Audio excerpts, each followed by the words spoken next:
Se tem um ramo de seguro que quase todo dia apresenta alguma mudança e o corretor tem que ficar de olho, esse é o ramo de planos de saúde, de planos odontológicos. E para conversar com a gente sobre as mudanças mais recentes, o que a ANS tem feito, tem publicado de mudança que tem afetado tanto corretores de seguros, o consumidor final, as seguradoras e operadoras de planos de saúde, a gente recebe aqui o Gustavo Andrade, que é sócio e corretor de seguros da VSX Corretora de Seguros. Gustavo, seja bem-vindo à Conferência Seguros na Prática. Valeu, Anderson. Satisfação enorme estar aqui de novo com você. É sempre muito bom poder compartilhar um pouquinho de conhecimento, trazer algumas informações, tentar ajudar um pouquinho os parceiros de profissão e tentar agregar um pouquinho de benefício, de informação e que possa fazer com que o corretor, a cada dia que passa, fique mais qualificado. Satisfação enorme estar participando mais uma vez. Valeu, Gustavo. Obrigado também pela tua disponibilidade de estar aqui com a gente hoje. E é isso mesmo, né? Plano de saúde parece que todo dia tem uma novidade, todo dia tem uma notícia saindo no jornal. O plano de saúde vira notícia quase que todo dia, não é isso? Então, é isso mesmo. Na realidade, quem deseja trabalhar com o mercado de saúde, ele precisa ficar muito atento, porque, inclusive, as legislações mudam com frequência enorme. Recentemente, agora, a gente passou por uma situação que virou quase que uma guerra jurídica sobre a situação do rol. O rol é taxativo, o rol é exemplificativo, o que é que isso muda na vida do corretor, o que é que isso muda na vida do cliente. Então, a gente estava acompanhando com muita apreensão. De um lado, vem do lado dos planos de saúde, das operadoras, do outro, vendo vários clientes que a gente atende muito amedrontados, com medo de terem seus tratamentos suspensos. Então, assim, o corretor ele precisa ficar muito atento. Existem, graças a Deus, uma fonte de informações muito boa. O mercado de saúde ele é muito mapeado, então os dados, as informações, elas são atualizadas com muita frequência, então o corretor ele consegue traçar as estratégias dele ou verificar essa parte de legislação de forma muito ativa em tempo real. Então, o corretor, de fato, precisa acompanhar o mercado, porque, por exemplo, essa situação do rol, ela muda diretamente a forma como o cliente enxerga o plano de saúde e, em muitos casos, muda até a forma como ele está sendo atendido pelo plano de saúde. Consequentemente, isso reflete em maior ou menor venda por parte do corretor. E nessa questão aí do rol exemplificativo, do rol taxativo, é uma questão que já foi resolvida? Ainda pode vir mais liminar decisões aí da justiça que pode alterar essa questão? Então, é bacana até a gente explicar a situação do que seria o rol para os corretores que desejam entrar no mercado. O rol nada mais é do que uma lista de procedimentos, consultas, exames, tudo que o plano de saúde ele é obrigado a cumprir. Por que eu falo e coloco entre aspas obrigado? Porque existia uma condição onde o rol ele sempre foi interpretado judicialmente como exemplificativo. O que estava no rol não necessariamente as operadoras precisavam cobrir somente aquilo. Tinham vários procedimentos, inclusive procedimentos de alto custo, que não estavam elencados no rol, e as operadoras entendiam, não, se não está no rol, eu não atendo. Só que aí o que era que o cliente fazia? Ele ia, judicializava, conseguia uma liminar e teria o atendimento. E isso foi tomando um volume, um vulto gigantesco, a ponto de o judiciário ter que dar uma decisão. O STJ, recentemente, há menos de um ano, decidiu que o rol era taxativo. O que isso significa? Significa dizer que só pode e só deve ser cumprido o que está no rol. As operadoras só eram obrigadas, as seguradoras só eram obrigadas, não está no rol, não tem cobertura, não vai ter atendimento, o atendimento é negado. E isso provocou um verdadeiro pavor na condição de cliente, em algumas empresas, e todo mundo ficou muito que assustado, e isso o cliente final que não sabe como era que funcionava, porque foi feito de fato um terrorismo, dizendo que ninguém seria atendido, e que as pessoas ficariam à míngua. Resumindo, houve uma comoção social muito grande, artistas entraram na discussão, e o que foi que aconteceu?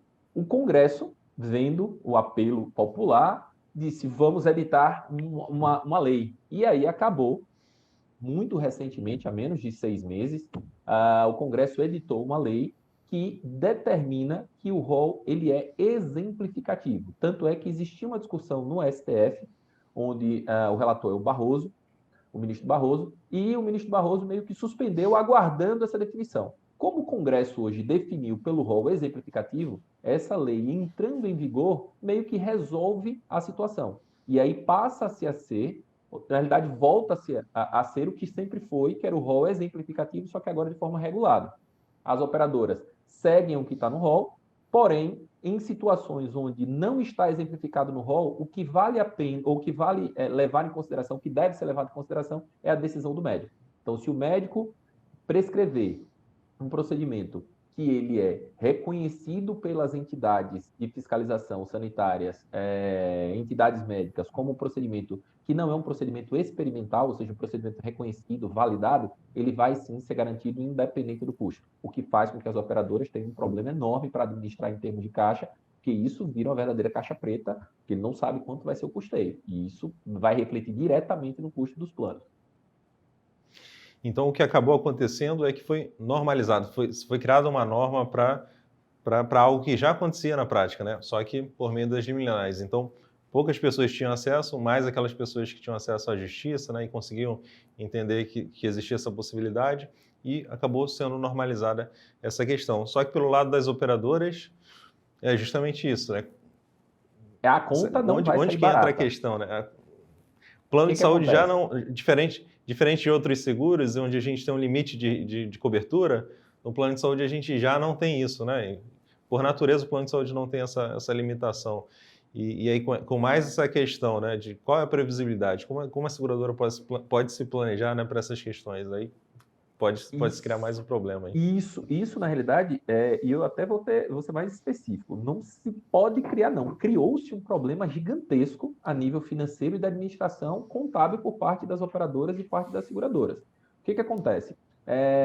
Junto com essa comoção social, veio um outro apelo, que era um apelo de muito tempo, normalmente pais, mães que tenham filhos com autismo, que precisavam de terapias.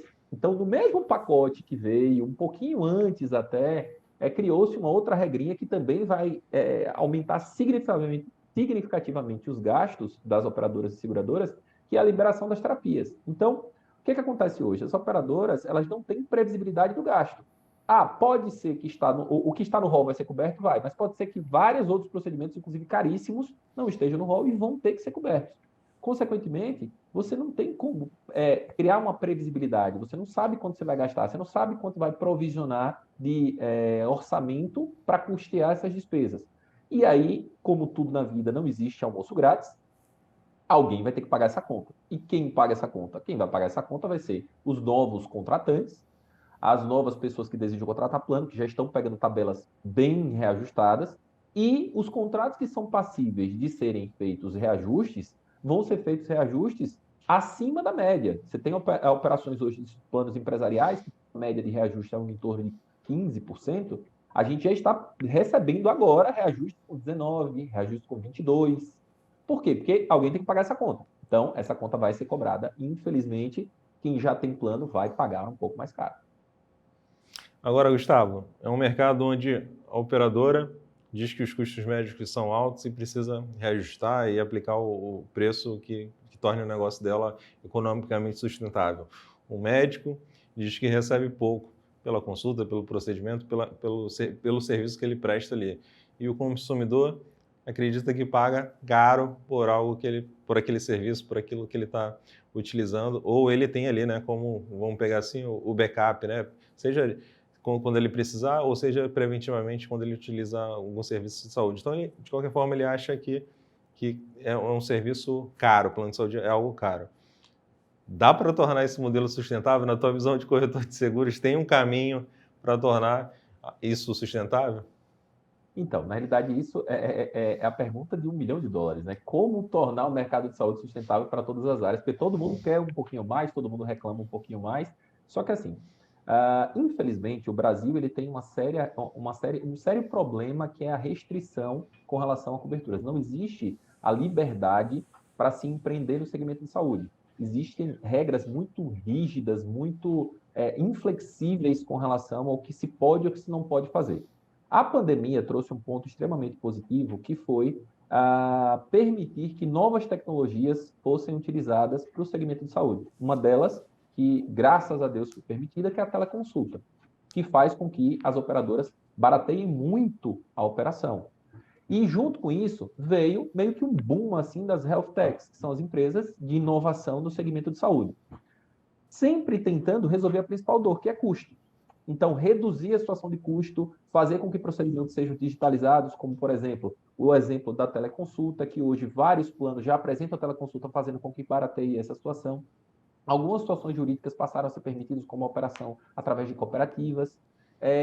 Outros procedimentos que ainda estão um tanto quanto embrionários, mas que eu acredito que vai fazer com que esse custeio diminua, que é o mapeamento prévio da condição de saúde dos clientes, como, por exemplo, hoje você já tem aplicativos que fazem um mapeamento, como teste de glicemia com acompanhamento em tempo real, aferição de pressão. Alguns exames, já existem algumas startups que disponibilizam os exames, alguns exames laboratoriais feitos em ambiente residencial, fazendo com que o monitoramento das pessoas que desejam ter sua saúde acompanhada tenha como é que eu posso te falar? Sejam previstos, sejam antecipados possíveis problemas. Hoje a gente já tem condições de exames que fazem um mapeamento prévio antes mesmo de qualquer sinal com relação à situação de câncer. Então, eu entendo que o caminho para baratear esse custeio, obviamente, passa por uma discussão legislativa, tentando facilitar que o empreendedorismo, as inovações sejam aceitadas de forma mais fácil.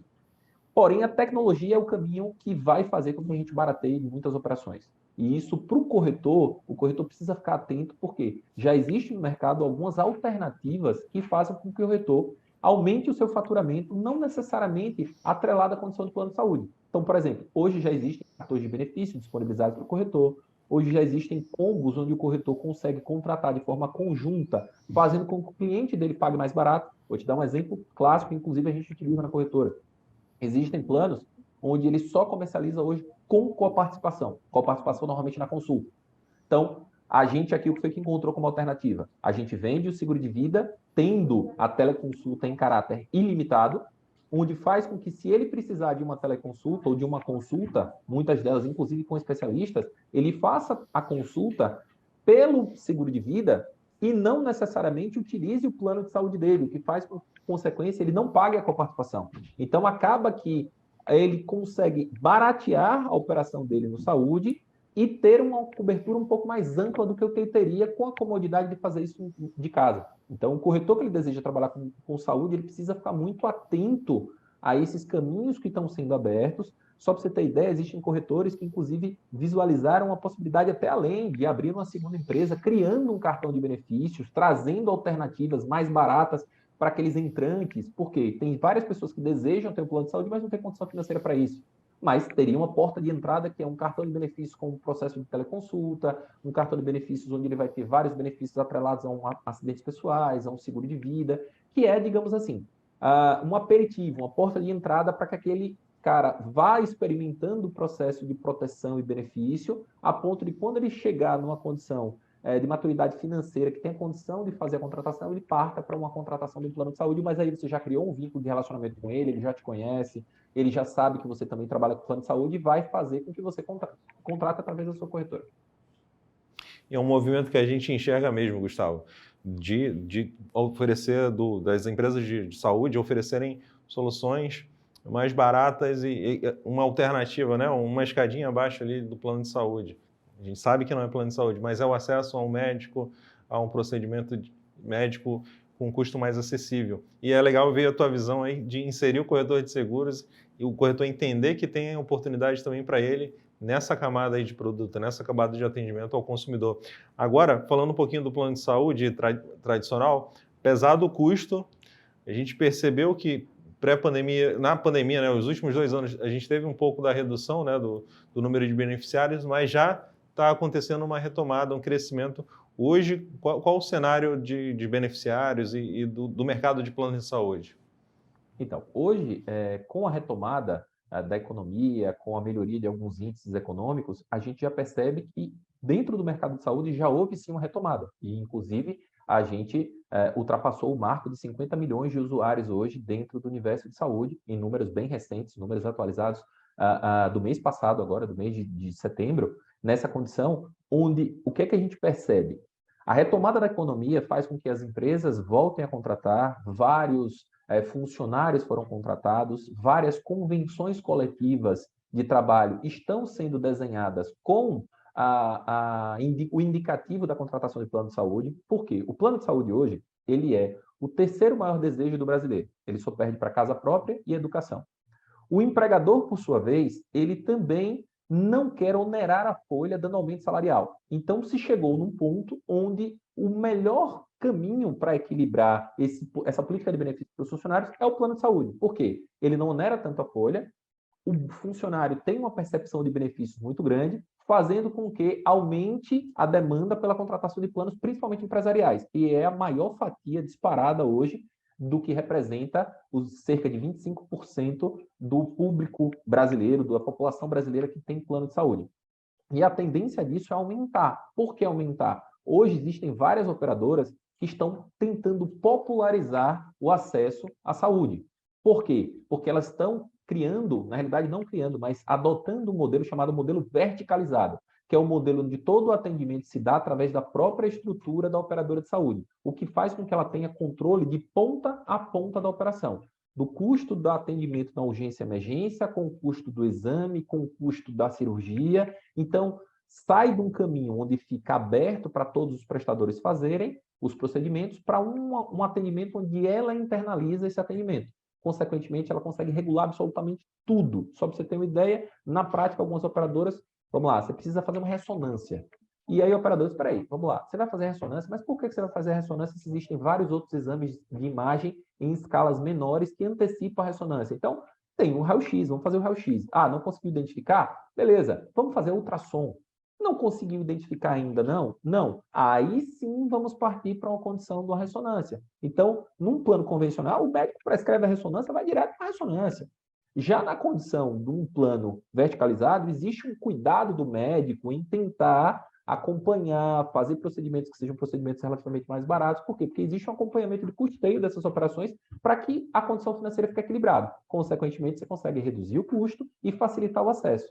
E um outro caminho também mais interessante até para algumas operadoras estão começando a trabalhar de forma muito mais forte, massificada, planos como, por exemplo, o plano ambulatorial, que é um plano hoje, dependendo da região, que ele custa em torno de R$100, 100 e pouquinho. Ah, mas eu não tenho atendimento hospitalar. Não, mas a gente está falando de um plano de entrada. É aquela pessoa que não tem nada e quer ter consultas e exames. Então, ele vai para um plano de escala ambulatorial. Consequentemente, depois que ele vai melhorando sua condição financeira, ele parte para um plano já completo, onde ele atende de forma ampla, inclusive com obstetrícia. Então, são caminhos quando a gente percebe que a tendência natural é de crescer. Obviamente, isso sem falar na condição precária que a gente tem do SUS hoje. Então, o SUS repassando por situações bem complicadas que praticamente brasileiro nenhum quer ser tratado no SUS.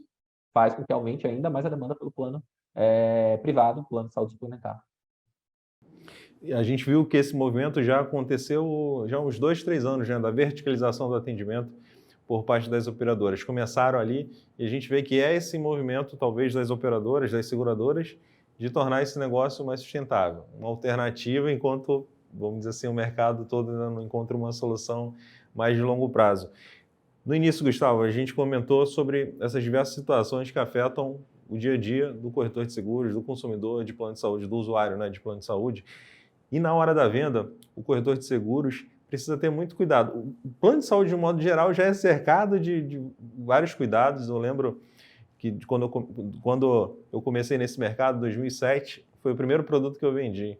E a primeira coisa que me ensinaram foi: não preencha a DPS, não preencha a declaração de saúde, porque isso vai dar problema. E a gente, a partir disso, a gente vê que o corretor precisou começar a ter o olhar ainda para mais coisas, né, na hora de vender o plano de saúde, de dar aquele atendimento. E quando a gente fala dessas questões que estão envolvendo mudanças, né, macros, né, no mercado, na forma de atender, o corretor de seguros precisa ter ainda mais cuidado na hora de conversar com o cliente, de afirmar determinada coisa. E aí, a partir disso, a partir desse contexto onde tudo às vezes está mudando diariamente, quais os cuidados que o corretor precisa ter para, vamos dizer assim, não assumir uma responsabilidade, não dizer que vai cobrir A, B, garantir uma coisa que não pode garantir, dar informação certa, né? E dar o atendimento certo na hora da venda e não se comprometer, não criar um problema futuro judicial e ali ele ser acionado, né? Qual o cuidado que ele precisa ter diante de todas essas mudanças aí constantes que acontecem no nosso mercado? Perfeito, Anderson. Então, eu destacaria esse como sendo o ponto de maior preocupação para o corretor de seguro. O corretor, que ele deseja trabalhar no mercado de saúde, ele precisa ficar ciente que dentro do universo de saúde, as responsabilizações que ele pode sofrer são gigantescas, a ponto de, desde multa, várias operadoras aplicam multas e multas significativas. A gente está falando de multas aí de 200, 300 mil reais, dependendo da situação. Transferência do custeio do procedimento irregular que foi vendido e o cliente, porventura, conseguiu, através de liminar, que a operadora atendesse, esse custeio ele pode ser revertido para o corretor. Eu, inclusive, particularmente, já vi vários casos onde a operadora colocar a conta do pagamento do hospital para que o corretor pague. Então, isso no universo de seguros convencionais, a gente falando de seguro de auto, é inimaginável. A seguradora amarga o prejuízo e fica por isso mesmo e o corretor não tem prejuízo. No saúde tem, e tem valendo. Outra situação que a judicialização dentro do mercado de saúde ele é muito mais frequente do que a judicialização em seguro de bens. Então, é fatal. O cara está com um atendimento, foi para a urgência, negou, o cara vai lá e entra na justiça e as liminares são concedidas a uma velocidade absurda. Por quê? Porque entende-se o consumidor, baseado no CDC, que ele é um consumidor, ele é o hipossuficiente na operação, ou seja, ele não entende de saúde. Então, o que ele alega, você vai ter que provar o contrário. E aí, o que ele está alegando é mentira, o ônus da prova passa a ser nosso. Então, alguns cuidados o corretor pode ter. Primeiro deles, ter uma equipe muito bem treinada, acompanhar a venda de ponta a ponta, criar alternativas. Eu sei que para o corretor iniciante isso é difícil, mas já existem ferramentas bem baratas que ele pode fazer isso, como, por exemplo, auditar a venda. Como auditar a venda? Ele tem um sistema de WhatsApp onde ele consegue ver a conversa, ver a oferta, ver se foi explicado, por exemplo, a carência, se foi explicada para o cliente de forma correta, se o plano foi dito a ele que era um plano com aproveitamento ou não de carência, se era um plano empresarial, se era um plano individual, ou seja, que ele consiga ver que o vendedor dele, de fato, vendeu de forma correta, ele consiga comprovar que a venda foi feita de forma correta. Ah, Gustavo, mas eu não trabalho com vendedor, eu não trabalho com cliente. Eu trabalho com vendedor autônomo. Legal. Primeiro ponto, contrato. Ah, mas não é comum. Cara, conversa com seu advogado, tenta montar um contratozinho de prestação de serviço, onde aquele produtor que vai entregar a venda para você, ah, Gustavo, mas é difícil, o cara não tem dinheiro, mas só o fato dele assinar um contrato já dá um cuidado para dizer, epa, velho, o cara é organizado. O cara realmente tem um contrato aqui, eu não posso fazer besteira, porque se eu fizer besteira, o contrato prevê que eu posso ser responsabilizado. Então, primeiro ponto, um contrato.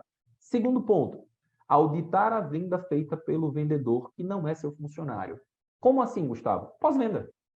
Por exemplo, aqui nós fazemos de que forma? Pode servir talvez de exemplo para alguns parceiros. A venda, quando ela é feita para um parceiro, principalmente parceiro novo, aquele parceiro que a gente não tem tanto histórico de como é que vende, como é que funciona, antes de implantar o contrato, através de ligação gravada, uma funcionária minha entra em contato com o cliente, olha, seu fulano, tudo bom? O senhor fechou um plano da companhia X, foi explicado para o senhor que a carência é Y, o valor do plano foi enfermaria, a condição é essa, de fato procede essa venda? Não, procede, foi assim mesmo, foi, bacana. Ok, então a gente vai estar efetivando o seu contrato e parte para a efetivação do contrato. Só que isso tem que ser feito antes. Por quê? Se você deixar fazer depois, o cliente já está com a proposta na mão, o cliente já está com a cobertura de 24 horas de urgência e emergência, e isso faz com que possa gerar um problema gigantesco. Porque o mais frequente nesse mercado, vou te falar para algumas pessoas que trabalham errado, é você fazer seguro de gente doente. Você fazer o plano para uma pessoa doente. Isso no universo para Sul-Sudeste é menos porque a maioria trabalha com coletivo por adesão. Então, existe aquele prazo para implantação. Mas, por exemplo, existem regiões que ainda existe a contratação do plano individual, onde a cobertura é imediata, após a assinatura do contrato, após a efetivação do pagamento. E isso é muito gritante. Então, o corretor precisa ter muito cuidado com esse aspecto da venda, principalmente das informações prestadas, porque existem algumas informações que são obrigatórias a serem fornecidas, como a condição de carência, a condição de acomodação, a condição se houve ou não portabilidade, para que ele evite um possível problema jurídico, inclusive prejuízo financeiro. E hoje as operadoras, as seguradoras estão começando a utilizar ferramentas, por exemplo, a declaração pessoal de saúde. Algumas são feitas remotamente, por ligação, outras a assinatura do contrato, da proposta é enviada um link, o cliente assina diretamente, assumindo ali a responsabilidade. Então, as seguradoras também estão ampliando um pouco dessa camada de proteção, e isso é bem bacana também para o corretor de seguros. Então, não entenda isso como, né, não é, Gustavo, não, como uma seguradora, operadora, tentando abraçar mais o cliente, trazer o cliente mais para perto. afastar o corretor do cliente, mas sim o movimento de tornar essa relação, né, essa operação aí de contratação ainda mais segura. Perfeito. Na realidade, esse é o caminho natural, é aquele bate-papo que a gente teve um pouquinho mais cedo, é a tecnologia chegando. A companhia, embora poucas ainda tenham esse tipo de operação, mas é inadmissível, é inconcebível hoje uma companhia trabalhar com papel carbonado ou proposta física. Faz com que você tenha uma limitação geográfica que você não consiga. Imagine você no interior, São Paulo capital, tendo que pegar uma proposta assinada no interior, bate e volta, que você vai gastar de combustível e já não compensa a comissão. Então, as companhias elas estão digitalizando o processo, elas estão fazendo com que o processo fique mais ágil, fique mais auditável. Só que isso tem que vir aliado a uma consciência do corretor em fazer a venda correta. Vou te dar um exemplo que acontece muito, é um erro crasso da maioria dos corretores. O cara gera um link para atendimento ou um link para preenchimento de DPS e ele gera esse link e ele abre do próprio computador e vai lá e faz a validação da proposta assinada do cliente. Cara, isso não pode acontecer. Até porque existe uma coisa chamada IP. O IP da máquina, que é como se fosse o registro, o CPF da máquina, a identificação da máquina, que vai ficar registrado na hora da assinatura do contrato digital é o seu. Então, quando a companhia audita aquilo dali, ela vai ver, poxa, o vendedor vendeu, o vendedor preencheu, o vendedor deu ok na declaração pessoal de saúde, ou seja, cometeu-se uma fraude. E isso vai reverar ou vai gerar um problema, pode se virar contra o próprio corretor, inclusive com aplicação de multa. Então, nada impede que, por exemplo, você mande o link para o cliente e auxilie ele, por exemplo, numa videochamada. Olha, vamos lá, eu vou fazer junto com você. Abre aí, clica assim, clica assado, vamos fazendo junto. Por quê? Eu entendo que vários clientes não têm aptidão, não têm costume de trabalhar no ambiente digital, mas você, enquanto consultor, o seu papel é exatamente esse, é facilitar a vida dele. E aí você pode facilitar de N situações. Por exemplo, todo mundo tem WhatsApp hoje. Faz uma videochamada com ele pelo WhatsApp. Ele vai fazendo no computador, você vai auxiliando ele. Ou ele vai fazendo, ou então, não, Gustavo, eu sou mais detalhista, eu quero no mínimo detalhe. Vai fazendo um print tela por tela de onde ele vai clicando. Eu tenho vendedores que fazem isso. Então, o que é que ele vai lá? Ele simula uma venda e ele vai dando print da tela e dizer, ó, clique aqui, puxa uma setinha, clica essa, e você vai mandando passo a passo para o cliente para ele fazer. Mas ele fazer, você não. Se fosse para você fazer, a companhia não gastava o disparo para o cliente, né? Então, tem que ter cuidado com essa situação. É isso aí. Não é só questão não é só questão de agilidade, né? De você ganhar agilidade. Você está abrindo um precedente aí, um risco. Aí você trabalha com seguro, você trabalha já com risco. Você está abrindo uma brecha aí para futuramente você até ser acionado caso aconteça alguma coisa. Agora, tem um movimento, Gustavo, de venda que eu tenho percebido nos corretores de seguros. Eu sei que foi o movimento que vocês fizeram aí na VSX, é de nacionalizar a venda, né? Alguns anos atrás, o corretor de plano de saúde atuava muito regional, no máximo ali em alguns estados, ele normalmente tinha que abrir uma filial naquele outro estado, então era um pouco, vamos dizer assim, mais burocrático fazer essa venda a nível nacional ou em várias regiões ao mesmo tempo. Hoje a gente já percebe, já a partir das seguradoras, né, que isso já era possível, o movimento dos corretores começarem a adotar uma venda talvez mais interna e atuando de forma nacional. E aí eu queria dividir esse tema aqui de duas formas. Tem oportunidade de ir para o corretor de plano de saúde a nível nacional e numa segunda parte a gente entender como é que é essa operação, como é que ele monta esse modelo de venda, que eu sei que é um pouco diferente aí vamos dizer assim, do tete a tete, que em geral era o caminho que se vendia plano de saúde, ou que se vende ainda, né, muito plano de saúde. Então, primeiro, onde estão as oportunidades? Perfeito. Então, os próprios, eu brinco, os números não mentem jamais, né? Já diria Natália Arcuri. O que acontece? Se a gente for pegar o próprio número publicado recente agora pela ANS, 74% da população brasileira ela é SUS dependente. Então, isso por si só já te dói. 74% da população brasileira não tem plano de saúde, certo? O que faz com que exista um mar gigantesco aí, um oceano azul de operação dos corretores. Isso é fato, ok? Então, primeiro ponto, oportunidade. Não tem nem o que questionar, porque o próprio número já fala por si só. Então, existe oportunidade. Ah, Gustavo, mas na minha região... talvez sua região tenha um pouco mais... o número de clientes seja menor, mas, assim, em regra geral, essa é uma realidade do Brasil inteiro. Então, existe oportunidade para todo mundo em diferentes formas, em diferentes nuances. Você pode operar no coletivo por adesão, para profissões específicas, você pode operar no empresarial, você pode operar no individual para algumas praças, mas existe oportunidade.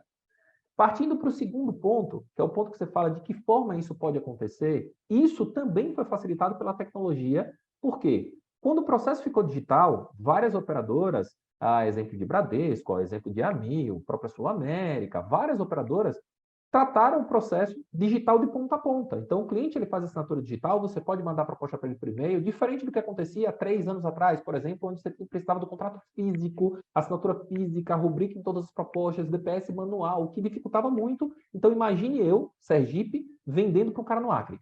Impossível. A não ser que eu arrumasse um correspondente no Acre que vai pegar essa proposta e mandar para mim para o Sedex, ou seja, um parto. Não tem condição.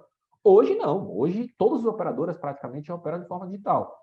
Gustavo, isso na prática. Na prática, primeiro, o corretor precisa se especializar no ambiente digital, ele precisa entender como é que funciona o processo de captação. Porque ele tem dois caminhos. Ou ele faz parceria com alguém local, para que ele faça a prospecção off, que eu acho muito mais trabalhoso, mas é uma possibilidade. Eu tenho alguns parceiros que fazem esse tipo de situação, onde eles têm agentes em determinadas cidades, é uma possibilidade. Ou o que é mais comum, mais frequente e mais fácil, sob o meu ponto de vista, que é ir para o ambiente digital, onde ele vai fazer o processo de captação de lead, o processo de parceria, parceria com empresas, especializar na condição de atendimento, fazer com que o atendimento do cliente seja feito através de também caminhos digitais, como, por exemplo, marcar conversas e reuniões via videoconferência. Tem alguns clientes que precisam desse atendimento pessoal? Tem. Tem empresas que, por exemplo, valem a pena você fazer uma viagem, como, por exemplo, eu atendo com muito mais frequência Bahia, Sergipe e Alagoas. Então, tem clientes grandes que eu vou precisar ir pessoalmente, mas é um cliente que financeiramente vale a pena eu fazer essa visita. Em clientes que não valem a pena, de repente você pode fazer parceria com o corretor local. A gente tem grupos nacionais aí de WhatsApp, inclusive, que a gente diz, olha, gente, estou precisando de um suporte, sei lá, em Goiás.